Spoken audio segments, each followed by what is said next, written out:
সাইয়েদনা ঈসা আলাইহিস সালাম দাজ্জালকে হত্যা করার জন্য ফিলিস্তিনের দামেস্কের জামে মসজিদের সবচেয়ে বড় মিনারার পাশে দুইজন ফেরেশতার পাখার উপরে ভর করে জমিনে নেমে আসবেন।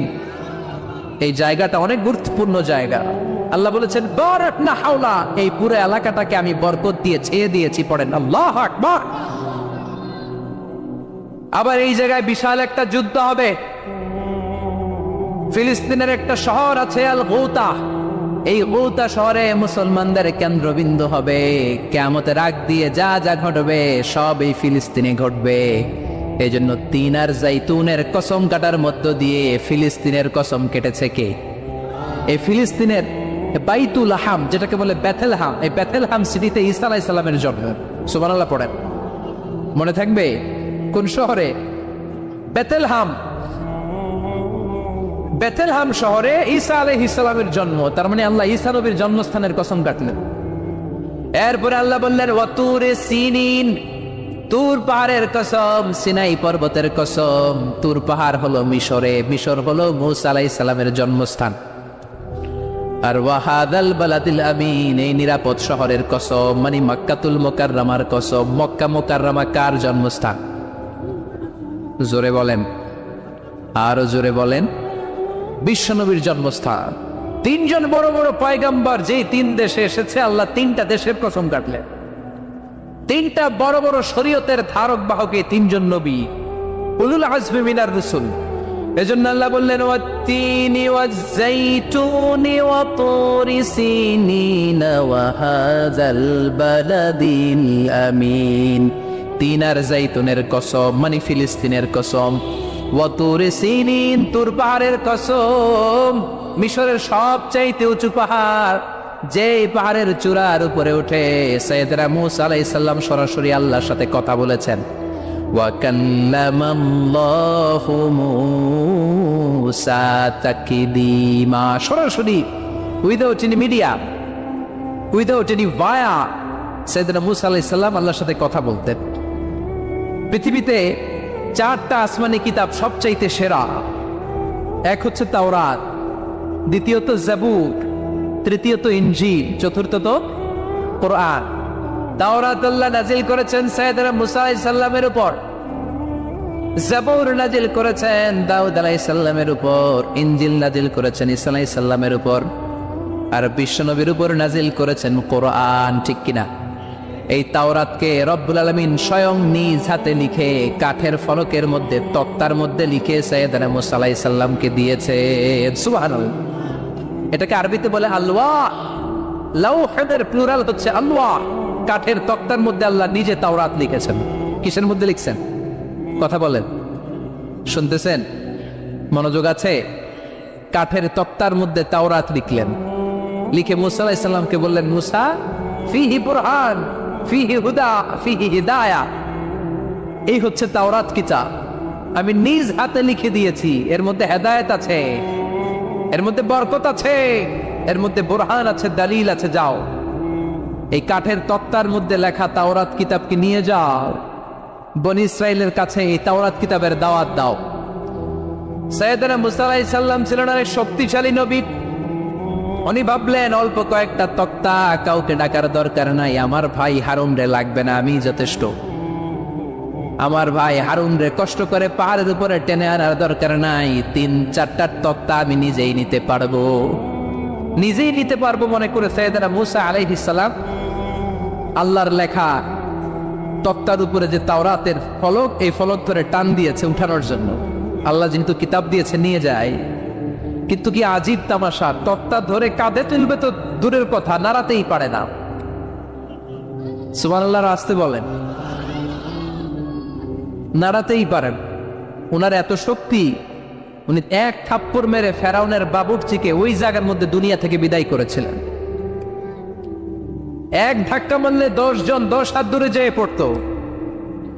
উনি রেগে গেলে ওনার মাথার চুলগুলো টুপি আর পাগড়ি ভেদ করে উপরের দিকে এরকম খাড়া হয়ে দাঁড়িয়ে যেত। স্বয়ং মালাকুল মাউতকে থাপ্পড় মেরে চোখ কানা করে দিয়েছিলেন। এর কারণ মালাকুল মাউত মানুষের সূরাতে আসছিল। আর অনুমতি নেয় নাই। ঘরের মধ্যে ঢুকার আগে অনুমতির দরকার আছে না নাই? কি সুন্দর ইসলাম, হোয়াট এ প্রাইভেসি ইন ইসলাম। কত সুন্দর প্রাইভেসি ইসলাম আমাদেরকে শিখিয়েছে। আপনি ঘরে ঢুকবেন, অনুমতি নিয়ে ঢুকবেন। কার কথা? এক সাহাবী বললেন, নবী আমার ঘরে 2 ঘর। কয়টা? 2টা মাত্র রুম। এক রুমে থাকি আমি, আর এক রুমে থাকে আমার আম্মা জান। যেই আম্মা জানের বুকের দুধ খেয়ে আমি 10 মাস পেটের ভেতরে ছিলাম, 2 বছর বুকের দুধ খেয়ে বড় হলাম। আমার আম্মা জান থাকে এক রুমে, আমি থাকি আর এক রুমে। ও নবী, আমার মায়ের রুমে ঢোকার আগেও কি অনুমতি নেওয়া লাগবে নাকি? বিশ্বনবী বললেন, ও সাহাবা, আতুহিব্বু আন তারাহা উরিয়ানা, do you like to see your father naked? তুমি কি তোমার মাকে নেকেড দেখতে চাও? তুমি কি তোমার মাকে উলঙ্গ দেখতে চাও? সাহাবী বললেন, কাল্লা, কখনোই না। বিশ্বনবী বললেন, ইদান তাস্তাদিন, তোমার মাকে যদি উলঙ্গ দেখতে না চাও, তাহলে অবশ্যই অবশ্যই অবশ্যই তোমার মায়ের ঘরে ঢোকার আগে অনুমতি নিয়ে ঢুকবা। সুবহানাল্লাহ। মায়ের ঘরে ঢোকার আগে অনুমতি নিতে হবে। তাহলে ভাইয়ের ঘরে, বোনের ঘরে, ভাবির ঘরে, হ্যাঁ, ঢুকাই যাবে না। ভাবির ঘরে ঢোকা যাবে? কারো ঘরে ঢোকার আগে অনুমতি নিতে হবে। এটাকে বলে প্রাইভেসি। ইসলামী প্রাইভেসি কি গুরুত্ব দেয়? কারণ আপনি হয়তো এমন একটা সময় চলে যাবেন ঘরের ভিতরে, ঘরের ভেতরে আপনার আম্মা ওই সময় হয়তো হালকা পোশাক পরে, সিম্পল কোনো কাপড় পরে শুয়ে আছে, ঠিক কিনা? ওই পোশাকে সে আপনার সামনে আসতে চায় না। আপনি যখন নক করবেন, আপনি যখন সালাম দিবেন, পারমিশন চাইবেন, সে হয়তো ওনাকে ঢেকে চাদর পরে সুন্দর করে জামাটা পরে তারপরে আপনার সামনে আসবে। চিল্লায় বলেন ঠিক কিনা? এজন্য অনুমতি নিয়ে ঢোকা ফরজ।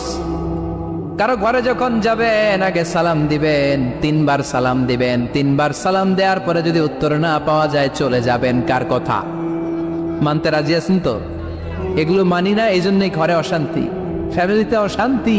চোখের হেফাজত নাই, নজরের হেফাজত নাই। এই নজরের লাগাম যদি টেনে ধরতে পারেন, ফ্যামিলির 50% সমস্যা এমনিই চলে যাবে। চিল্লা এখন ঠিক কিনা? সাইয়েদনা মুসা আলাইহিস সালামের কাছে মালাকুল মাউত, মৃত্যুর ফেরেশতা, মানুষের সুরাতে এসেছিল, অনুমতি নেয় নাই, হুট করে ঘরে ঢুকছে। ঢুইকা কয়, আনা মালাকুল মাউত, আমি মৃত্যুর ফেরেশতা, জিহিতু আন আকবাদা রূহাক, আপনার রূহ কবজ করতে আসছি। মুসা আলাইহিস সালাম দেখতেছে একদম সলিমুদ্দি। মুসা নবী দেখে কি?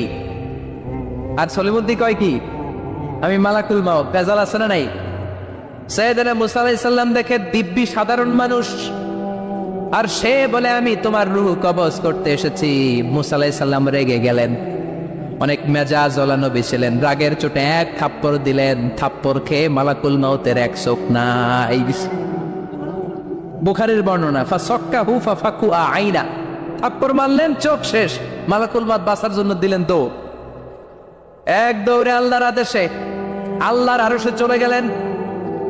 যে বলে, মাবুদ এমন নবীর কাছে পাঠিয়েছেন, আরসালতানি ইলা আবদিন লা ইউরিদুল মাউত, এমন বান্দার কাছে পাঠিয়েছে, ওই বান্দা মরতে চায় না, খালি মারতে চায়। কি করতে চায়? মরতে চায় না, মারতে চায়। দেখেন কি করছে আল্লাহ। বললেন, ও মালাকুল মাউত, ভুল করছো, সালাম দাও নাই, অনুমতি নাও নাই, মানুষের সুরাতে গেছো, আর নবীও সাধারণ নবী না, মেজাজওয়ালা নবী, ঠিক কিনা?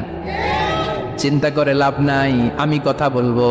সাইয়েদনা মুসাকে আল্লাহ ডেকে বললেন, ও মুসা, তুমি নাকি মরতে চাও না, খালি মারতে চাও। সাইয়েদনা মুসা বলেন, না মাবুদ, আমি তো চিনি নাই, এটা যে মালাকুল মাউত আমি তো চিনি নাই, চিনলে তো তার গায়ে আমি হাত তোলার সাহস করতাম না।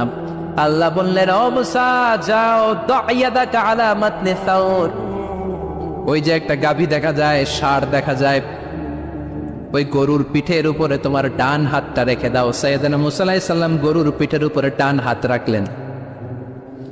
আল্লাহ বললেন, মুসা, তোমার ডান হাতের নিচে গরুর যতগুলো পশম, প্রত্যেকটা পশমের বিনিময়ে তোমার 1 বছর করে হায়াত আমি বাড়িয়ে দিলাম। মরতে যখন চাও না, মারতে যখন চাও, আরো কয়েক বছর মারো, হায়াত আমি বাড়িয়ে দিলাম। মুসা আলাইহিস সালাম বললেন, আল্লাহ সুম্মা মাদা, এই হাতের নিচে গরুর যত পশম, তত আমার হায়াত বেড়ে যাবে। ধরলাম হাতের নিচে 2000 পশম, 2000 বছর হায়াত বাড়িয়ে দিলেন, কিন্তু সুম্মা মাদা, 2000 বছর পরে কি হবে? আগে ওইটা কোন, ওই ঝামেলাটা ভাঙে আগে। আল্লাহ বললেন মূসা সুম্মাল মাউত, তারপরে তো তোমাকে মরতেই হবে, এই পৃথিবীতে আসলেই মরতে হয়। কুল্লু নাফসিন যায়িকাতুল মাউত, এই পৃথিবীতে যারা একবার আসবে তাদেরকেই মরতে হবে, ঠিক কিনা? সাইয়েদনা মূসা আলাইহিস সালাম বললেন ফাল আনা, তাহলে আর দেরির দরকার নাই, এখনই আমাকে নিতে বলেন। সুবহানাল্লাহ। মালাকুল মাউত এসে মূসা আলাইহিস সালামের রূহ কবজ করে ফেললেন। এই মূসা আলাইহিস সালামের সাথে সরাসরি আল্লাহর কথা হতো এই তুর পাহাড়ের উপর, আর এই তুর পাহাড়ের নামে কসম কেটেছে কে? ওয়া তুরি সিনিন। আল্লাহ বললেন তিন আর জাইতুনের কসম, মানে ফিলিস্তিনের কসম। ওয়া তুরি সিনিন, তুর পাহাড়ের কসম, যেই তুর পাহাড়ের উপরে আমি তাওরাত কিতাব নাজিল করেছি। তাওরাত কিতাবটাকে কাঠের ফলকের মধ্যে লিখে বললেন মূসা নিয়ে যাও। মূসা আলাইহিস সালাম নিতে পারে না, মনে আছে? মনে আছে আপনাদের না ভুলে গেছেন? মূসা আলাইহিস সালাম ধরলেন, নাড়াতে পারেন না, আর কাঁধে তুলবে তো দূরের কথা, নাড়াতেই তো পারেন। এত শক্তিশালী নবী। তাওরাতের যে আলওয়াহুত তাওরাত, তাওরাতের ফলক, এই বাণীগুলো নিয়ে বাণীবাহকের কাজ করবে, বার্তাবাহকের কাজ করবে, বনী ইসরায়েলের কাছে এই পয়গাম পৌঁছে দিবে, কিন্তু তুলতেই তো পারে না। আল্লাহর ডেকে বলে আল্লাহ পারি না। আল্লাহ বললেন ট্রাই করো, ট্রাই এগেইন, আবার চেষ্টা কর, দেখো না পারো কিনা। হাবিল সাইয়েদনা মূসা আলাইহিস সালাম ভাবলেন এই দিক দিয়ে পারি না, ওই দিক দিয়ে ধরলে মনে হয় পারবো। এবার তক্তার ওই পাশ দিয়ে নাড়াচাড়া শুরু করছে, ওই দিক দিয়েও পারে না। এবার ভাবলেন এক কাজ করি, মাঝখান দিয়ে দেখি নাড়াতে পারি কিনা। সাইয়েদনা মূসা আলাইহিস সালাম কাঠের তক্তাগুলোর মাঝখান দিয়ে ধরলেন, টান দিলেন, কিন্তু তক্তা নড়ে, নাড়ানোই যায় না, কাঁধে তুলবে তো দূরের কথা। সাইয়েদনা মূসা আলাইহিস সালাম অপরাগ হয়ে আল্লাহর ডেকে বললেন ও মাবুদ পারি না। আল্লাহ আসলে চাচ্ছে মূসা যেন বলে পারি না। মূসা পারে না এটা শুনতে আল্লাহর বড় মনে চায়। সুবহানাল্লাহ কইবেন না? কারণ সব জায়গায় উনি পারে আর মারে। আজকে সাইয়েদনা মূসা আলাইহিস সালামের কণ্ঠে আল্লাহ শুনতে চায় আল্লাহ আমি অপারগ, আমি পারি না। সাইয়েদনা মূসা আলাইহিস সালাম বলে আল্লাহ সাইয়েদনা জিব্রাইলকে যদি বলেন আমারে যদি একটু সাহায্য করে, আমার কাঁধে তুলে দিলে আমি নিয়ে বাড়িতে যাব। সাইয়েদনা জিব্রাইলকে একটু বলেন। আল্লাহ বললেন যাও জিব্রাইল, হেল্প আউট মূসা, মূসা আলাইহিস সালামকে সাহায্য করো। এবার সাইয়েদনা মূসা আলাইহিস সালাম ধরলেন এই দিকে, সাইয়েদনা জিব্রাইল ধরলেন এই দিকে। দুইজন মিলে তাওরাত লেখা কাঠের তক্তাগুলো উঠাতে চাইলেন, কিন্তু কি আজীব তামাশা, সাইয়েদনা জিব্রাইলও পারে না। সাইয়েদনা মূসা আলাইহিস সালাম বললেন ও ভাই জিব্রাইল চলো জায়গা চেঞ্জ করে তুমি এদিক দিয়ে ধরো, আমি ওই দিকে ধরি, আবার জোরসে টান মারো। দেশ গ্রামে কয় না জোরসে টান, এইও সিস্টেমে দুইজন মিলে টানে, কিন্তু নাড়াতেই পারে না। আগে তো হাতে নিবে, তারপরে কাঁধে তুলবে, দুইজনেও পারে না। গায়ে যত জোর আছে সাইয়েদনা মূসা আলাইহিস সালাম জোরসে টান দিলেন, যত জোর, সব জোরকে একসাথে করে তিনি টান দিয়েছেন। টানের চোটে দেহের প্রতিটা লোমকূপ থেকে ঘাম বেরোতে শুরু করেছে। টানের চোটে রক টান খেয়ে যাচ্ছে, কোমরের রক ছিঁড়ে যাওয়ার অবস্থা, কিন্তু কাঠের ফলকগুলো নাড়ানো যায়। সাইয়েদনা মূসা আলাইহিস সালাম বললেন আল্লাহ জিব্রাইলও পারে না। জিব্রাইলের সাথে হাজার হাজার সহকারী ফেরেশতা, তাদেরকে একটু বলেন হেল্প করার জন্য। সুবহানাল্লাহ পড়েন। হাজার হাজার ফেরেশতা তুর পাহাড়ের উপর সবাই মিলে জোরে জোরে টান দেয়, জোরে জোরে টান দেয়। সবাই মিলে চেষ্টা করে তাওরাত লেখা ফলক এক প্রান্ত থেকে আরেক প্রান্ত কোনো জায়গা দিয়ে ধরে 1 ইঞ্চি নাড়াতে পারে না। এই অবস্থা দেখে আল্লাহ বললেন ঘটনা কি? আল্লাহ পারি না। সাইয়েদনা মূসা আলাইহিস সালাম কি বলে? আল্লাহ পারি না।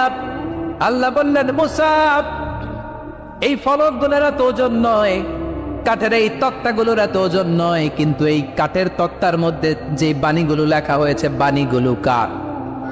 এটা আমার বাণী, আমার কথা। এই জিনিসটা বোঝানোর জন্য আমি এটার ওজনকে ভারী করে দিয়েছি। এবার জিব্রাইলের সহকারী ফেরেশতা লাগবে না, জিব্রাইলের সহযোগিতা লাগবে না, তোমার গায়ে আমি যেই জোর দিয়েছি টান দিয়ে দেখো সবগুলারে কাঁধে তুলে নিতে পারবা। সাইয়েদনা মূসা আলাইহিস সালাম এবার বিসমিল্লাহ বলে সবগুলো তাওরাত লেখা কাঠের তক্তাগুলো কাঁধে নিয়ে এক দৌড়ে বাড়ি। আল্লাহু আকবার।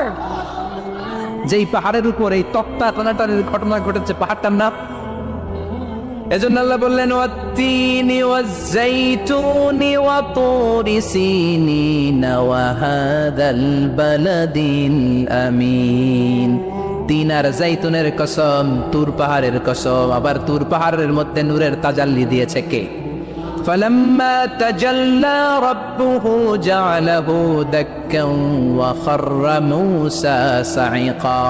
সাইয়েদনা মুসা আলাইহিস সালাম বললেন, আল্লাহ তোমাকে দেখতে চাই। আল্লাহ বললেন, দেখতে পারবে না, পাহাড়ের দিকে তাকাও, পাহাড়ের মধ্যে নূরের তাজাল্লি দেব, যদি পাহাড় টিকে যায় তাহলে দেখতে পাবা। আল্লাহ যখন তুর পাহাড়ের উপর তাজাল্লি বেড়েছেন, পাহাড় ভেঙে খান খান হয়ে যায়, সাইয়েদনা মুসা আলাইহিস সালাম বেহুশ হয়ে যায়। এই বেহুশ হওয়ার ঘটনা আর পাহাড় জ্বলে ছাই হওয়ার ঘটনা যেখানে ঘটেছে, ওই পাহাড়টার নাম জোরে বলেন। ওই তুর পাহাড়ের কসম কেটেছে কে? ওয়াতুরি, ওয়াতুরি 2285 মিটার উঁচু, অনেক উঁচু পাহাড়। আবার ইয়াজুজ মাজুজ যখন পৃথিবীতে আক্রমণ করবে, ইন্না ইয়াজুজ ওয়া মাজুজ মুফসিদুনা ফিল আরদ। তামাম জাহানে ইয়াজুজ মাজুজ যখন আক্রমণ করবে, তামাম পৃথিবীটাকে যখন লন্ডভন্ড করে দিবে, সাইয়েদনা ঈসা আলাইহিস সালাম মুমিন বান্দাদেরকে নিয়ে যেই পাহাড়ের উপর আশ্রয় নিবেন, সেটা হলো এই তুর পাহাড়। সুবহানাল্লাহ। ঈসা আলাইহিস সালাম মুমিনদেরকে নিয়ে এক পাহাড়ে চলে যাবেন এই ইয়াজুজ মাজুজের অত্যাচার থেকে বাঁচার জন্য। এদেরকে ইংরেজিতে বলে Gog Magog. If you search in Google by writing Gog and Magog, আপনি পেয়ে যাবেন ইয়াজুজ মাজুজের কাহিনী। হাত্তা ইযা ফুতিহাত ইয়াজুজ ওয়া মাজুজ ওয়া হুম মিন কুল্লি হাদাবিন ইয়ানসিলুন। লক্ষ লক্ষ ইয়াজুজ মাজুজের বাহিনী আসবে। এই ইয়াজুজ মাজুজের বাহিনীর অত্যাচার, অবিচার, অনাচার, জুলুম থেকে, মারামারি থেকে বাঁচার জন্য মুসলমানরা ঈসা আলাইহিস সালামের নেতৃত্বে যেই পাহাড়ের উপর আশ্রয় নিবেন, ওই পাহাড়ের নাম হলো তুর পাহাড়। ওই পাহাড়ের নাম কি? কোরআনে অনেকবার আল্লাহ তাআলা এই তুর পাহাড়ের কথা বলেছেন। আমি নিজে এই তুর পাহাড়ের চূড়ায় উঠেছি 2 বার। পাথরের পাহাড়, মাঝরাতে উঠতে হয়। এই তুর পাহাড়ের নিচে একটা গির্জা আছে, খ্রিস্টানদের প্রাচীনতম গির্জা, সেন্ট ক্যাথেরিনা গির্জা। এই গির্জার ভিতরে ঢুকেছিলাম দেখার জন্য। এটা পবিত্র জায়গা। মুসা আলাইহিস সালাম যখন যাচ্ছিলেন, আল্লাহ বলেন, ফাখলা'না আলাইক ফাখলা'না আলাইকা ইন্নাকা বিল ওয়াদিল মুকাদ্দাসি তুয়া। শুজ অফ, জুতা খুলে ফেলো। মুসা জুতা খুলে ফেলো। ইন্নাকা বিল ওয়াদিল মুকাদ্দাসি তুয়া। You are in a very holy valley, very sacred valley. একটা পবিত্র উপত্যকায় তুমি এসেছো। এর চাইতে উন্নত এবং পবিত্র উপত্যকা আমি মহাবিশ্বে কোথাও সৃষ্টি করি নাই। চিল্লায় পড়েন সুবহানাল্লাহ। মাঝরাতে এই তুর পাহাড়ে উঠতে হয়, ব্যাকপ্যাক নিয়ে যেতে হয়, সেখানে পানি টানি খাবার দাবার নিয়ে ওঠা লাগে। 3-4 ঘন্টা লাগে উঠতে, নামতে আবার 3-4 ঘন্টা। সকালে 10টা-11টার পরে আর তুর পাহাড়ে থাকা যায় না, কারণ আমাদের বাংলাদেশের পাহাড়গুলো মাটির পাহাড়, তুর পাহাড় হচ্ছে পাথরের পাহাড়। পাথরের পাহাড়ে যখন সূর্যের আলো লাগে, পাথরের পাহাড় গরম হয়ে যায়। আমরা মাঝরাতে উঠতে শুরু করলাম। আমরা যখন উঠতেছি দেখলাম খ্রিস্টিয়ান কমিউনিটির একটা গ্রুপ, তারাও উঠছে, ইহুদিদের একটা গ্রুপও উঠছে, কারণ এটা 3 ধর্মের লোকদের কাছে তীর্থস্থান। এই তুর পাহাড়ের চূড়ায় ছোট্ট একটা মসজিদ আছে, 7-8 জন নামাজ পড়া যায়। খ্রিস্টানদের একটা গির্জা আছে, ইহুদিদের একটা সিনাগগ আছে। ফজরের সময় উঠলাম, পুরো সিলসিলাতুল জিবাল তুর পাহাড় দেখলাম। অবাক হলাম, এই পাহাড়ে বিশ্বনবী মেরাজের রাতে নেমে দোয়া করেছেন, ঠিক কিনা? এই পাহাড়ে ঈসা আলাইহিস সালাম মুমিনদেরকে নিয়ে ইয়াজুজ মাজুজের আক্রমণ থেকে বাঁচার জন্য আশ্রয় নিবেন। এই তুর পাহাড়ের কসম কোরআনের ভেতরে কেটেছে কে? এজন্য আল্লাহ বললেন, ওয়াত-তিনি ওয়াজ-যাইতুনি ওয়া তুরি সিনিন ওয়া হাযাল বালাদিল আমিন। তিন আর জাইতুনের কসম, ওই মিশরের তুর পাহাড়ের কসম, ওয়া হাযাল বালাদিল আমিন, এই নিরাপদ শহরের কসম। শহরটার নাম কি? কি নাম? এই নিরাপদ শহর দ্বারা আল্লাহ বুঝিয়েছে মক্কা, না ফিলিস্তিন না। ফিলিস্তিন হচ্ছে প্রথমটা, কিন্তু হাযাল বালাদিল আমিন, এই নিরাপদ শহর দিয়ে আল্লাহ বুঝিয়েছেন মক্কা শহরকে। চিৎকার করে বলবেন, কোন শহর? মক্কা শহর। এই মক্কা শহরের আগের নাম বাক্কা। মক্কার আগের নাম কি? জোরে বলেন, আরো জোরে। ইন্না আউওয়ালা বাইতিন উদিআ লিন-নাসি লাল্লাযী বিবাক্কাতা মুবারাকা হুদাল লিল আলামিন। নিশ্চয়ই পৃথিবীর সর্বপ্রথম ঘর যেই শহরের মধ্যে আমি আল্লাহ স্থাপন করলাম, শহরটার নাম হলো বাক্কা শহর। কি শহর? এই বাক্কা পরে চেঞ্জ হয়ে হয়েছে মক্কা। আল্লাহু আকবার। তার মানে আজকে জানলেন মক্কা শহরের আগের নাম হলো বাক্কা। আগের নাম কি? মক্কা শহরে অনেক হোটেল আছে, হোটেলের নাম ফুন্দুক বাক্কা। দেখছেন? ফুন্দুক বাক্কা মানে বাক্কা হোটেল। এই বাক্কা হচ্ছে মক্কার আগের নাম, মনে থাকবে।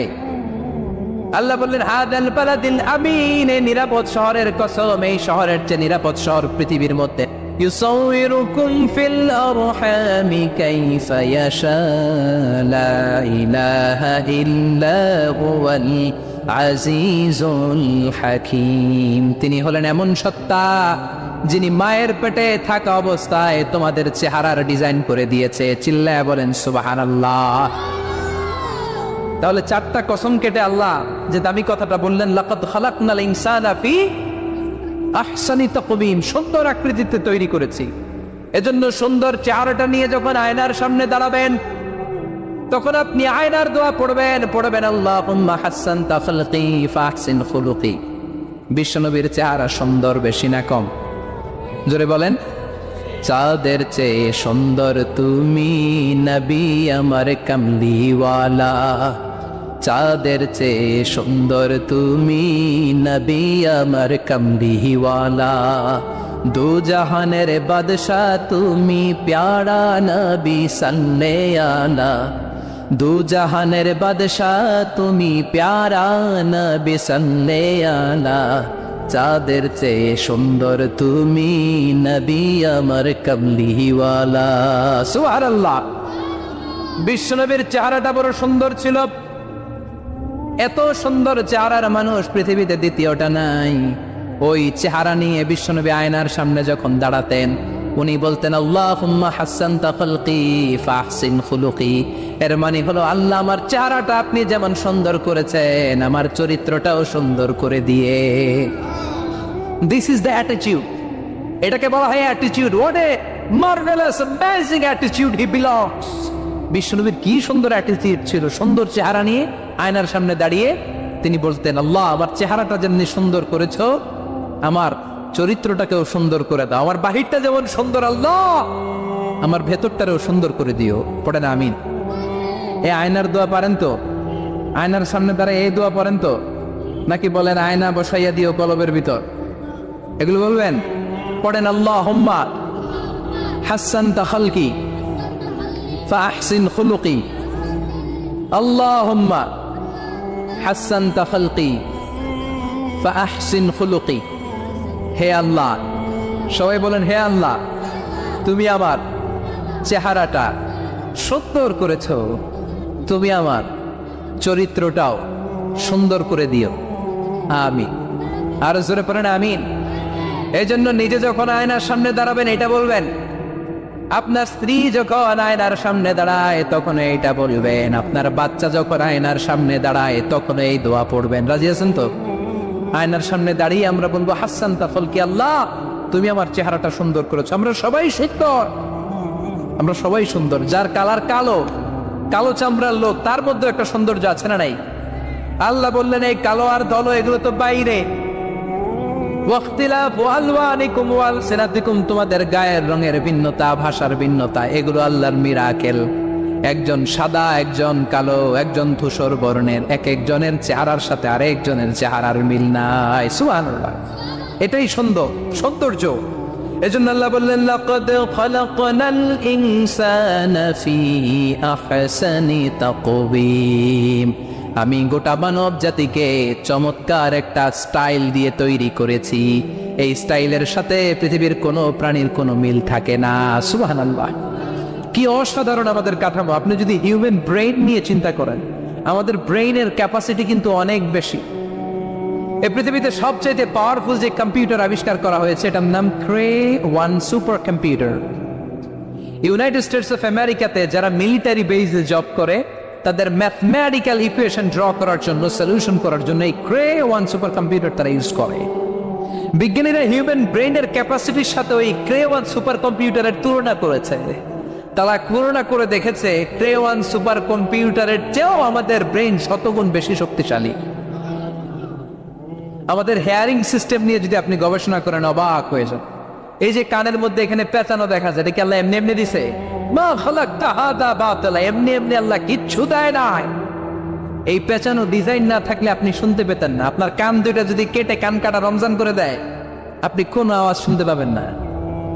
এই কানের ডিজাইন গুলো, এই আঁকাবাঁকা পথগুলো আল্লাহ তাআলা দিয়েছে ইথারে ভেসে আসা সাউন্ড গুলোকে ইলেকট্রিক্যাল সিগন্যালের মাধ্যমে ভেতরে ঢুকানোর জন্য। কানের 3টা পার্ট থাকে, একটা হচ্ছে আউটার এয়ার, একটা হচ্ছে মিডল এয়ার, তারপরে হচ্ছে ইনার এয়ার, মাঝখানে এয়ার ড্রাম থাকে।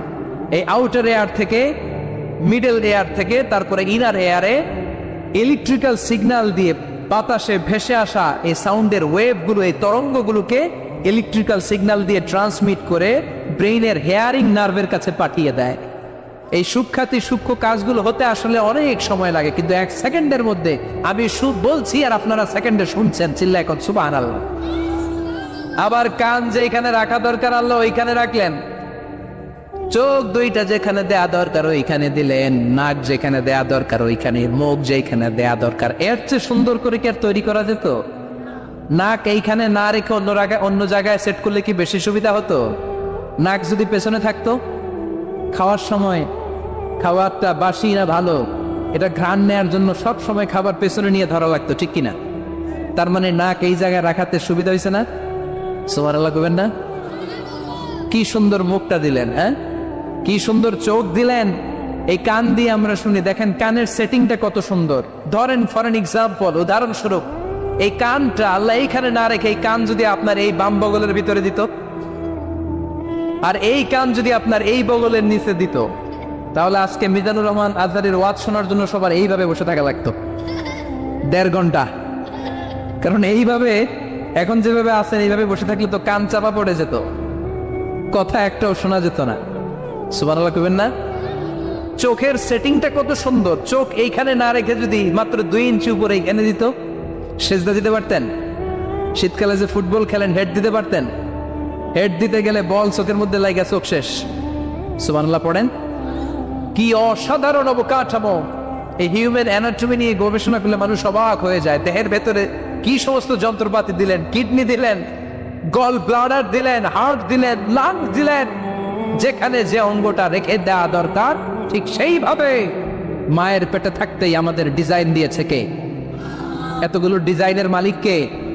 600 কোটি মানুষ যদি পৃথিবীতে থেকে থাকে তাহলে 600 কোটি ডিজাইন লাগছে না ওনার? আরো কয়শো কোটি আসবে আমরা জানি। কয়শো কোটি ডিজাইন চলে গেছে জানি। একটা ডিজাইনের সাথে আরেকটা ডিজাইনের মিল আছে? চিৎকার করে বলেন এই কারিগরটা কে? এজন্য আল্লাহ বলেন 4টা জিনিসের কসম কেটে তোমাদেরকে আমি যেটা বলবো শোনো। লাকাদ খালাকনাল ইনসানা ফি আহসানি তাকওয়িম। আমি মানুষের আকৃতিটা, মানুষের চেহারাটা বড্ড সুন্দর করে তৈরি করেছি। এত সুন্দর করে আল্লাহ তৈরি করেছেন, এর কোনো বাতিল নাই, কোনো বিকল্প নাই। চোখ যেমন হওয়া দরকার ঠিক তেমন। এই চোখ নিয়ে কত গবেষণা হয়েছে শুনলে অবাক হয়ে যাবেন। মাত্র 2 মিলিমিটার ডাইমেনশনের ছোট্ট আমাদের চোখ। এই চোখ দিয়ে আমরা অনেক কিছু দেখি। কাছের জিনিস যেমনি দেখি, দূরের জিনিসও দেখি। দূরের চাঁদ দেখি, দূরের সূর্য দেখি, দূরের মেঘমালা দেখি, ওই বিমানটাকে দেখি, আবার কাছে ছোট্ট মানুষটাকেও দেখি, ঠিক কিনা? এটার ভেতরে আল্লাহ অনেক পাওয়ারফুল মেগাপিক্সেল দিয়েছেন। এই পৃথিবীতে সবচাইতে পাওয়ারফুল যে ক্যামেরাগুলো আবিষ্কার হয়েছে মুভি শুট করার জন্য, সেখানে যে মেগাপিক্সেল আল্লাহ দিয়েছেন চোখের ভেতরে এর কয়েক গুণ বেশি দিয়েছেন। চিল্লায় বলেন আল্লাহু আকবার। এই চোখ দিয়ে মেডিকেল সায়েন্স বলছে human eyes can identify more than 10 million colours. 1 মিলিয়নে 10 লক্ষ, 10 মিলিয়নে কত? 1 কোটি। তার মানে এই চোখ দিয়ে আমরা আমাদের এক একটা চোখ দিয়ে 1 কোটি ধরনের রং শনাক্ত করতে পারি। এক লাল রঙের মধ্যে কত লাল, লাইট রেড, ডিপ রেড, কত ধরনের মিক্স করে কত কালার হয়, সবকিছু চোখ দিয়ে আমরা ধরতে পারি। চিল্লায় বলেন আল্লাহু আকবার। জিহ্বা দিয়ে স্বাদ নেওয়ার সুযোগ দিলেন। এই জিহ্বার পার স্কয়ার সেন্টিমিটারে টেস্ট বাড রয়েছে 184টা। সেই হিসাবে আপনার জিহ্বার উপরিভাগ দিয়ে আপনি 10,000-এরও বেশি ধরনের খাদ্যের স্বাদ আস্বাদন করতে পারেন। চিৎকার করে পড়েন আল্লাহু আকবার। এক একটা অঙ্গ নিয়ে যদি আপনি গবেষণা করেন, কত কাজ করার সুযোগ আল্লাহ তাআলা দিয়ে দিলেন। 206টা নাকি হাড্ডির পিস রেখেছে আল্লাহ এক একটা দেহের ভিতরে। 206টা না, 206টা হাড় আছে। আমাদের প্রত্যেকের দেহের ভিতরে কয় পিস হাড্ডি? কথা কয় না, 206টা। সবচেয়ে ছোট হাড়টা আছে কানের ভেতরে, সুবহানাল্লাহ পড়েন। সবচেয়ে ছোট হাড়, এক একটা অঙ্গ কত সুন্দর এরকম বেন্ড করা যায়, হাত পা নাড়ানো যায়, এইখানে একটা টুইস্ট করা যায়, এইখানে টুইস্ট করা যায়, আবার কবজি টুইস্ট করা যায়, আবার এইখানে এক একটা আঙ্গুলে কতগুলো টুইস্ট করা যায়। সুবহানাল্লাহ কইবেন না? কত কাজ এ হাতের। এই হাত দিয়ে ঘুষি মারা যায়, হ্যাঁ, হাত দিয়ে আটার খামির বানানো যায়, হাত দিয়ে ভারী জিনিস উত্তোলন করা যায়। আবার এই হাত দিয়ে দেখেন ক্রিকেটাররা কি সুন্দর বল করে, এটা দিয়ে স্পিন বল করে, লেগ স্পিন করে, অফ স্পিন করে, পেস বল করে। এক হাতের মধ্যে কত কারসাজি, সুবহানাল্লাহ করে না? আবার বা হাতে স্পিন করে না, বল এদিকে পড়ে ওইদিকে চলে যায়, আছে না নাই? আবার এই আঙ্গুল দিয়ে কত কাজ। বাজার থেকে বাজার করে যখন বাজারের ব্যাগ যখন নিয়ে আসেন, হাতে ধরেন নাকি আঙ্গুলে ধরেন, কত কাজ। এই আঙ্গুল দিয়ে মোবাইল টিপে আমরা মোবাইল ইউজ করি, আঙ্গুল দিয়ে ল্যাপটপে আমরা টাইপ করি। ডাক্তাররা এই আঙ্গুল দিয়ে সুই ইউজ করে সূক্ষ্ম সূক্ষ্ম সার্জারির কাজগুলো করে। অবাক হয়ে যাবেন এই আঙ্গুলের কত কাজ। এই আঙ্গুল দিয়ে আবার এখন ক্রিকেটেও এরকম 2 আঙ্গুল তুললে ছক্কা, আছে না নাই? আবার 1 আঙ্গুল তুললে আউট, আবার এটা তুললে ভিক্টরি, বিজয় চিহ্ন। দেখবেন যত নেতা খেতা করে পুলিশে ধরে এটা দেখায়, আছে না নাই? এইভাবে কত ধরনের নমুনা আমরা ইউজ করি, কতভাবে হাতগুলোকে ইউজ করি, কতভাবে পা গুলোকে ইউজ করি। দেহের এই সৌন্দর্য আমাদের দান করেছে কে? লাকাদ খালাকনাল ইনসানা ফি আহসানি তাকওয়িম। আমি মানুষকে সব চাইতে সুন্দর আকৃতিতে তৈরি করেছি। সুবহানাল্লাহ পড়েন, চিল্লায় পড়েন আল্লাহু আকবার। আল্লাহ বললেন মানুষ সব চাইতে সেরা, মানুষ হলেন সব চাইতে সেরা। মানুষ যখন সেরা হয়, মানুষের চাইতে সেরা কেউ হয় না। আবার মানুষ যদি নিকৃষ্ট হয়ে যায়, মানুষের চাইতে নিকৃষ্ট কেউ হতে পারে না, ঠিক কিনা? আল্লাহ বললেন মানুষের আকৃতি আমি বড্ড চমৎকার করে বানালাম। সবচেয়ে সুন্দর আকৃতি মানুষের। সবচেয়ে সুন্দর আকৃতি কার? জোরে বলেন। সবচেয়ে বেশি মর্যাদা কার? আশরাফুল মাখলুকাত কে? আশরাফুল মাখলুকাত কে? চিল্লায়া বলেন। নাকি হাতি? রয়্যাল বেঙ্গল টাইগার শক্তিশালী না? এটা তো মানুষ খেয়ে ফেলায়, তো এটাই না আশরাফুল মাখলুকাত হওয়া দরকার? হাতি সবচেয়ে শক্তিশালী না? তো এইটাই না আশরাফুল মাখলুকাত হওয়া দরকার? এগুলো কোনটাই আশরাফুল মাখলুকাত না। আশরাফুল মাখলুকাত হচ্ছে মানুষ। আশরাফুল মাখলুকাত কি? চিল্লায় বলেন আশরাফুল মাখলুকাত কে? এজন্য আল্লাহ বললেন লাকাদ খালাকনাল ইনসানা ফি আহসানি তাকওয়িম। আমি মানুষকে চমৎকার আকৃতি দিয়ে তৈরি করেছি। সুম্মা রাদাদনাহু আসফালা সাফিলিন। আবার মানুষকে আমি একেবারে নিম্নগামী করেছি। উপরে যেমনি নিয়েছি, আবার মানুষকে নিম্নগামীও করেছি। তার মানে মানুষ যদি সম্মানিত হয়, মানুষের চেয়ে বেশি সম্মানিত কেউ হতে পারে? মানুষ যদি সম্মানিত হয়, মানুষের চেয়ে সম্মানিত হওয়ার সুযোগ কারো আছে? দলিল কি?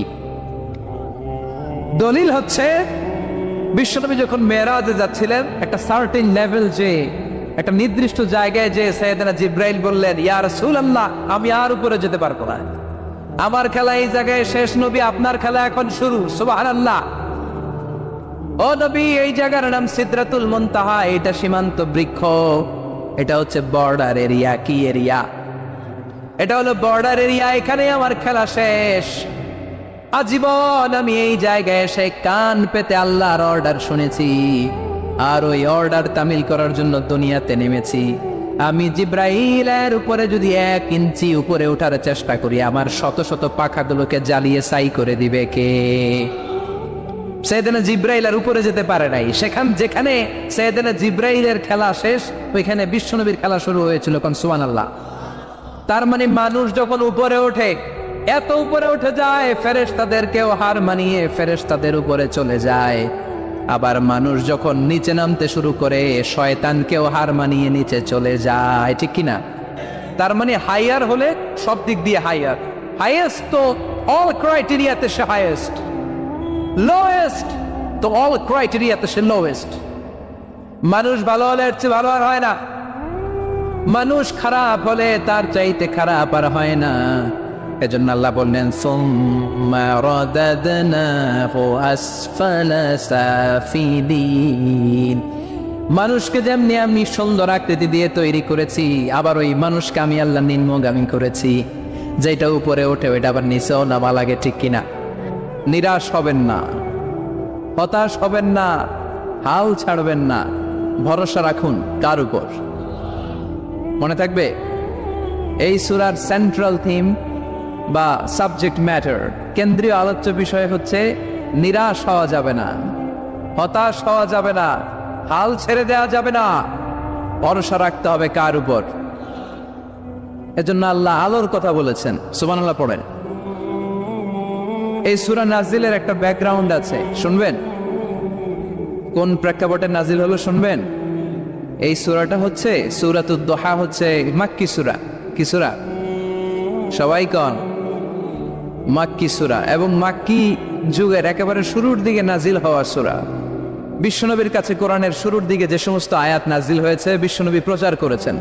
কারণ আল্লাহ বলেছেন বাল্লিগ মা উনজিলা ইলাইক, নবী আপনার কাছে আমি যা নাজিল করেছি প্রচার করে দেন, প্রচার করে দেন। তো যাই নাজিল হতো বিশ্বনবী প্রচার করে দিত। হঠাৎ করে কোরআন নাজিল হওয়া বন্ধ হয়ে গেল, আর নাজিল হয় না। বিশ্বনবী started to miss the revelation, কোরআনকে খুব মিস করতে লাগলেন। কিরে, কি সুন্দর জিবরাইল আসতো কোরআন নিয়ে, ওহী নিয়ে, আসে না কেন? নাজিল হচ্ছে না কেন? এখন বিশ্বনবী কোরআন পেলে কোরআন প্রচার করত, কোরআনের আয়াতগুলো সবার সাথে শেয়ার করত। এখন নাজিল হয় না, শেয়ারও করতে পারে, প্রচারও করতে পারে, প্রচার কার্যক্রম বন্ধ। কাফেরদের মধ্যে গুনগুন শুরু হয়ে গেল, মুহাম্মদ তোর রব তোরে ভুলে গেছে। নাউজুবিল্লাহ কইবেন না? তোমার রব তোমারে ভুলে গেছে, তোমার আল্লাহ তোমার উপর অসন্তুষ্ট হয়েছে। কোন বর্ণনায় এসেছে 15 দিন, কোন বর্ণনায় 1 মাস, কোন বর্ণনায় 3 মাস, কোন বর্ণনায় 6 মাস ওহী নাজিল বন্ধ ছিল। বিশ্বনবী ওহীকে মিস করতে লাগলেন। ঘটনা কি? ওহী নাজিল হয় না কেন? আমি এখন কি প্রচার করব? বিশ্বনবী আর কিছুই প্রচার করতে পারছেন না, নাজিলও হয় না, উনিও প্রচার করতে পারেন না। কারণ বিশ্বনবী তো মন গড়া কিছু বলেন না। বলেন ওয়ামা ইয়ানতিকু আনিল হাওয়া ইন হুয়া ইল্লা ওয়াহয়ুই ইউহা। আল্লাহর ওহী আসলে বিশ্বনবী বলে, তা না হলে বিশ্বনবী বলে? বিশ্বনবী যাই নাজিল হতো প্রচার করে দিতেন, যা ওনার উপর অবতীর্ণ হতো মানুষের সাথে শেয়ার করে দিতেন। এখন আয়াত নাজিল হয় না, বিশ্বনবীও শেয়ার করতে পারে না। সাহাবারা বলল বিশ্বনবী আয়াত নাজিল হয় না কেন? বিশ্বনবী বলে আমি কিছু জানি না। কাফির মুশরিক মহলে গুনগুনানি শুরু হয়ে যায়। ঘটনা কি? মুহাম্মদের রব মুহাম্মদ রে বুইল্লা গেছে, মুহাম্মদের রব মুহাম্মদের সাইরা দিছে, মুহাম্মদের আর পছন্দ করে না, এজন্য কোনো আয়াত নাজিল করে না। বিশ্বনবীর চাচি আবু লাহাবের স্ত্রী উম্মে জামিল বলল, মুহাম্মদ তোমার শয়তানটা বুঝি তোমার কাছে আসে না? এই শয়তান দ্বারা উদ্দেশ্য নিয়েছে জিবরিল আলাইহিস সালামকে। নাউজুবিল্লাহ পড়েন। এবার বিশ্বনবী টেনশনে পড়ে গেলেন, ঘটনা কি রে? কি ভুল আমার হয়? কি অন্যায় আমি করলাম? কি ভুল আমার হচ্ছে? কি ত্রুটি আমার, যে কারণে আল্লাহ আমারে পছন্দ করে না? 3 মাস 6 মাস হয়ে যায়, আকাশ থেকে কোনো ওহী নাজিল হয় না। কি আমি করলাম? আমার মনে হয় আমার কোনো ভুল হয়েছে, আমার কোনো ত্রুটি হয়েছে, অন্যায় হয়েছে, যে কারণে আমার আল্লাহ আমারে পছন্দ করে না। মাঝে মাঝে আমাদের জীবনে এরকম হতাশা আছে না নাই? কিরে আমি এত দোয়া করি কবুল হয় না কেন? আমার জীবনে এত দুঃখ কেন? আমার জীবনে এত কষ্ট কেন? আমার জীবনে তো ভালো কিছু হয় না, সবাই হুর হুর করে এগিয়ে যায়, কত সুন্দর ক্যারিয়ার, বিসিএস হয়ে যায়, সরকারি জব হয়ে যায়, ব্যবসায় লালে লাল, আমার তো কিছু হয় না, আমার কিচ্ছু হলো না, এরকম হতাশা আছে না নাই? এই সূরা আপনাকে শিখাতে চায়, don't be sad, don't be frustrated, don't be upset. Upset হয় না, হতাশ হয় না, ভরসা রাখো কার উপর? আজীবন হতাশাগ্রস্ত মানুষের জন্য এই সূরাটা একটা আলোকবর্তিকা আর মশাল হয়ে কাজ করবে। সুবহানাল্লাহ পড়েন। মোটিভেশনাল সূরা। আল্লাহু আকবার। বিশ্বনবী চিন্তায় পড়ে গেলেন, মনে হয় ভুল হয়েছে, কেন ওহী আসে না, কি আমার অপরাধ, কেন কোরআনের আয়াত নাজিল হয় না, কেন আল্লাহ ওহী পাঠায় না? বিশ্বনবী যখন চিন্তিত, বিশ্বনবী যখন হতাশ, তখন আল্লাহ নাজিল করলেন ওয়াদ-দুহা, ওয়াল-লাইলি ইযা সাজা, ওয়াদ-দুহা, আলোর শপথ, ওয়াল-লাইলি ইযা সাজা, আর রাতের শপথ, যখন রাতটা নিঝুম হয় আর হয় নিস্তব্ধ। সুবহানাল্লাহ কইবেন না? আল্লাহ আলোর শপথ করলেন, এজন্য হতাশ হবেন না। See the sunlight, go out, see the nice day.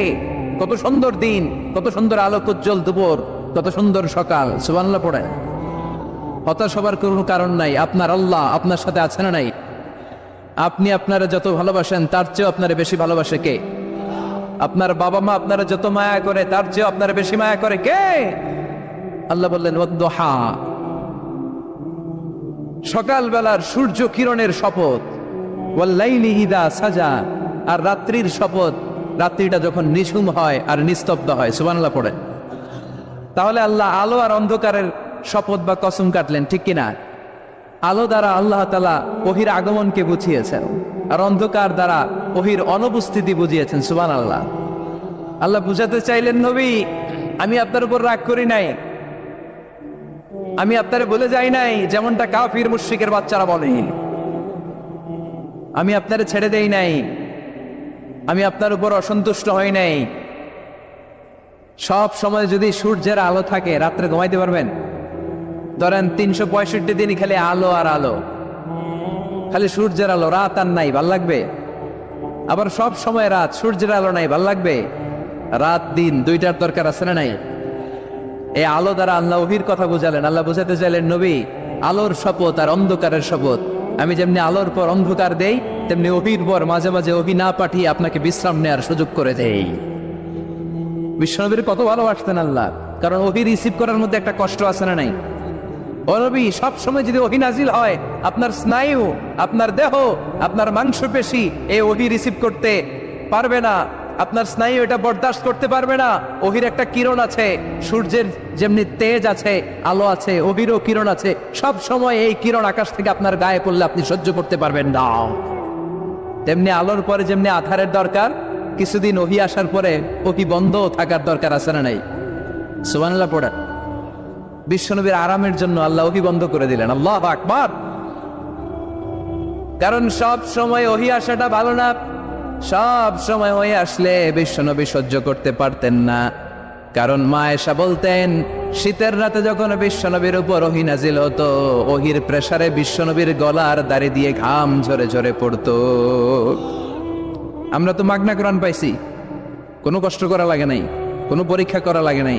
বিশ্বনবী যখন কোরআন রিসিভ করতেন, মিসলা সালসালাতিল জারাস, বুখারীর বর্ণনা, ঘন্টার ধ্বনির ন্যায় দপ্তরি যখন হাই স্কুলের ছুটি দেওয়ার জন্য ধাম ধাম করে ঘন্টা বাজায়, এর কাছে যে কান লাগিয়ে দাঁড়িয়ে থাকা যায়, যেরকম বিকট আওয়াজ হয় এরকম আওয়াজে ওহী আসতো। আর এই ওহী রিসিভ করতে যে মাঘ মাসের কনকনে শীতের রাতে বিশ্বনবী ঘেমে ঘেমে একাকার হয়ে যেতেন।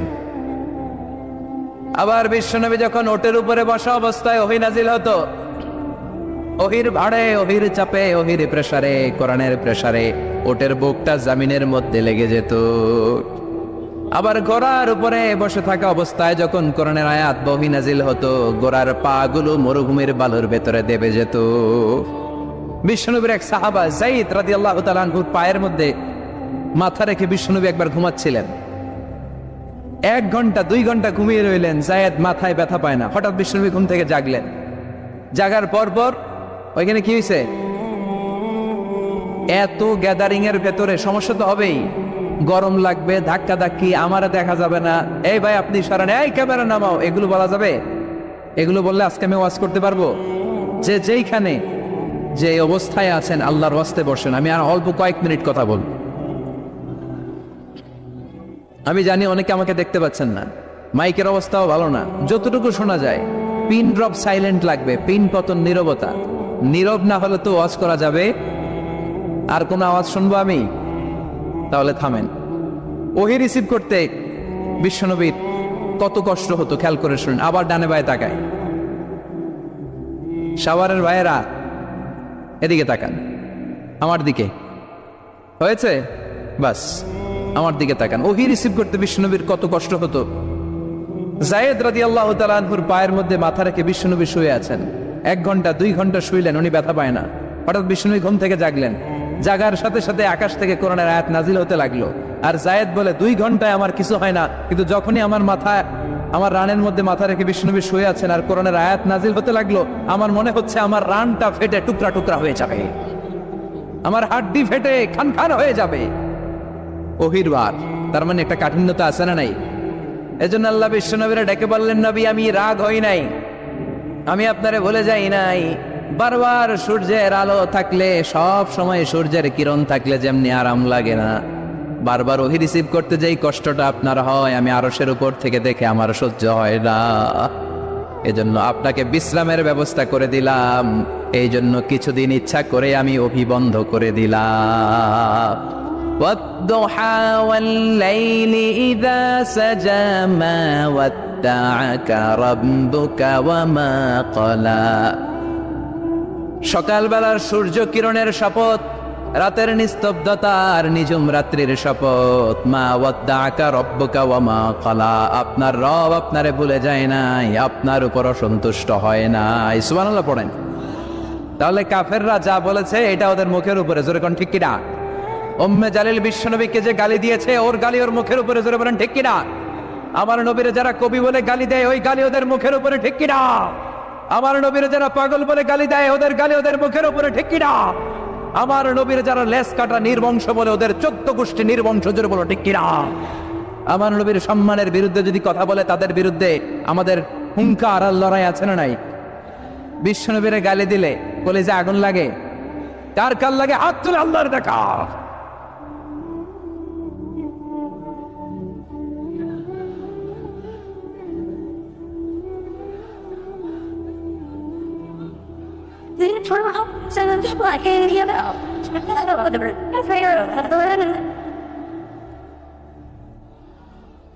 বিশ্বনবীর সম্মান, এটার কোনো তুলনা হয়? বিশ্বনবীর লাইফ নিয়ে কথা বলা, অসাধারণ এক লাইফ, ওনার বায়োগ্রাফি, এটা অসম্ভব। এটা তলাবিহীন সাগরের মতো। বিশ্বনবীর নিয়ে যদি কথা বলতে শুরু করে, এটা অনেকটা তলাবিহীন সাগরের মতো। এটা সাগর কিন্তু কি নাই, কথা কয় না, কি নাই? বিয়ন্ডলেস, বাউন্ডলেস, বটমলেস, ঠিক কিনা? As a father, as a husband, as a teacher, as a lawgiver, as a lawmaker, as a reformer of the society, as a messenger, as a commander, Muhammad is a superman of the world. গোটা বিশ্বের জন্য তিনি Superman হয়ে এসেছে। এজন্য আমার নবীরা যারা গালি দেয়, এগুলো পিতৃ পরিচয়হীন জারদ সন্তান। বিশ্বনবীর সম্মান নিয়ে উল্টা পাল্টা করলে এটা সহ্য করা হবে না, জোরে কোন ঠিক কিনা? তুমি আমারে গালি দাও, আমি মেনে নিব। আমার বাপেরে গালি দাও, মেনে নিব। আমার দলের গালি দিবি, মেনে নিব। কিন্তু আমার নবীরে গালি দিলে খবর আছে না নাই? আমার নবীর দিকে, আমার নবীর সম্মানের দিকে বা হাত তুললে ওই বা হাত কেমন করে ভেঙে দিতে হয় সেটাও আমাদের জানা আছে, জোরে কোন ঠিক কিনা? বিশ্বনবীর সম্মান ইটস অ্যান আনপ্যারালাল ইস্যু। এই ইস্যুতে হেফাজত নাই, এই ইস্যুতে জামাত নাই, এই ইস্যুতে চরমনাই নাই, এই ইস্যুতে সরসিনা নাই, এই ইস্যুতে তাবলীগ নাই, আওয়ামী লীগ নাই, জামাত নাই।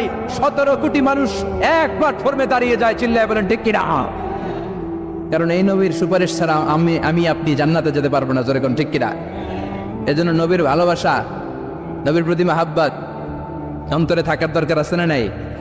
আল্লাহকে যে পাইতে চায়, হযরতকে ভালোবেসে, আরশ কুরসি লৌহ কালাম না চাইতে পেয়েছে সে। হযরতকে ভালোবেসে আরশ কুরসি লৌহ কালাম না চাইতে পেয়েছে সে। ঠিক কি না? বিশ্বনবীর ভালোবাসলে গোটা বিশ্ব তার পায়ের সামনে এসে চুমু খাবে। আমরা এই নবীর ভালোবাসা চাই, আমরা এই নবীর শাফাত চাই, আমরা এই নবীর নেতৃত্বে জান্নাতে ঢুকতে চাই। এজন্য আল্লাহ বললেন, নবী মা ওয়াদ্দাআকা রাব্বুকা ওয়া মা ক্বালা, ভয় নাই, চিন্তা নাই, হতাশ হবেন না, নিরাশ হবেন না, আমার উপর ভরসা রাখেন। আপনার আল্লাহ আপনারে ভুলে যায় নাই, আপনার আল্লাহ আপনার উপর অসন্তুষ্ট হয় নাই। ও নবী, আপনি জেনে রাখেন, লাল আখিরাতু খায়রুন লাকা মিনাল উলা, দুনিয়ার বুকে অনেকে আপনারে গালি দিবে, দুনিয়ার বুকে আপনার অনেক বিপদ আসবে, দুনিয়াটা আসল নয়, আসল হলো আখিরাত। ওয়ালাল আখিরাতু খায়রুন লাকা মিনাল উলা, ও নবী, আখিরাত এই দুনিয়ার চেয়ে আপনার জন্য শ্রেষ্ঠ। আরেক আয়াতে বললেন শ্রেষ্ঠ এবং স্থায়ী, বাল তুনসিরুনাল হায়াতাদ দুনিয়া ওয়াল আখিরাতু খায়রুন ওয়া আবকা। সুবহানাল্লাহ। ও নবী, এই দুনিয়া স্থায়ী না, এই দুনিয়া শ্রেষ্ঠ নয়, শ্রেষ্ঠ আর স্থায়ী জায়গা হলো জান্নাত। এজন্য দুনিয়ার জন্য পাগল হওয়া যাবে না, মুমিন পাগল হয় আখিরাতের জন্য। এই দুনিয়াতে আজীবন থাকতে আসি নাই, আজীবন থাকবেন? কথা কন। এজন্য এতজনের ভয় পেয়ে লাভ কি? ভয় পাবো আমরা একজনের, চিল্লায় বলেন, তিনি কে? যাদের হৃদয়ে আছে আল্লাহর ভয়, তারা কবু পথ ভুলে যায় না। আল্লাহর প্রেম ছাড়া এই দুনিয়ায় কারো কাছে কোনো কিছু চায় না। রাতের আধারে যারা সেজদাতে রয়, দু চোখের শ্রুতে নদী যেন বয়। ছলনার হাতছানি যতই আসুক, পেছনে ফিরেও সে তাকায় না। যাদের হৃদয়ে আছে আল্লাহর ভয়, তারা কবু পথ ভুলে যায় না। আল্লাহর প্রেম ছাড়া এই দুনিয়ায় কারো কাছে কোনো কিছু চায় না, কারো কাছে কোনো কিছু চায় না। ঠিক কি না? মুমিনের ভয় একজনের প্রতি, চিল্লায় বলেন, তিনি কে? আল্লাহ বললেন, ওয়ালাল আখিরাতু খায়রুল লাকা মিনাল উলা। ও নবী, দুনিয়াতে এত ভয় পেয়ে কোনো লাভ নাই। বিড়ালের মতো 1000 বছর না বেঁচে সিংহের মতো একটা গর্জন দিয়ে মরার দাম অনেক বেশি। ওয়ালাল আখিরাতু খায়রুল লাকা মিনাল উলা, এই দুনিয়ার জীবনের চেয়ে নবী আখিরাতের দাম অনেক বেশি। এই দুনিয়ায় আমরা আজীবন থাকতে আসি, চলে যেতে হবে। এরপরে বিশ্ব নবীকে আল্লাহ সান্ত্বনা দিচ্ছেন, নবী আপনি হতাশ হবেন না, নিরাশ হবেন না, ভরসা রাখেন। ওয়ালা সাউফা ইউতিকা রাব্বুকা ফাতারদা, আপনার প্রভু অচিরে আপনাকে এমন এমন জিনিস দান করবে, এই জিনিসগুলো পেয়ে আপনি খুশি হয়ে যাবে। কি সুন্দর ওয়াদা। ও নবী, আপনি হতাশ হবেন না, আপনি টেনশন নিয়েন না, আমি তো আছি। সুবহানাল্লাহ পড়েন। কে বলে? জোরে বলেন, কে বলে? বিশ্বনবীরে বললেন, ওয়ালা সাউফা ইউতিকা রাব্বুকা ফাতারদা, আপনার রব অচিরে এমন কিছু আপনারে দিবে, আপনি খুশি হয়ে যাবেন। And verily indeed your Lord will give you something that will make you happy.